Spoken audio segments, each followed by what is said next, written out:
Ah, la belle ville! S'écrie François Ier chevauchant vers l'Italie lorsqu'il arrive en vue de Dijon. Un siècle et demi plus tard, Louis XIV y admire les plus belles allées du royaume.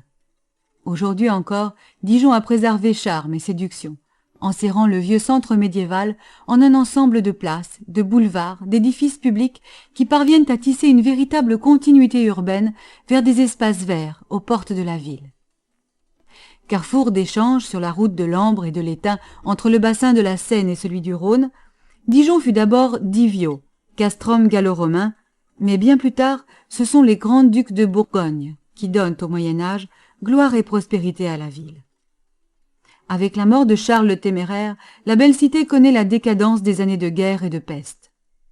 Il faut attendre le XVIIIe siècle pour assister à la renaissance de la ville, qui au siècle suivant fait converger vers elle les lignes de chemin de fer entre France du Nord et celle du Sud, ainsi que celles menant vers la Suisse et l'Italie.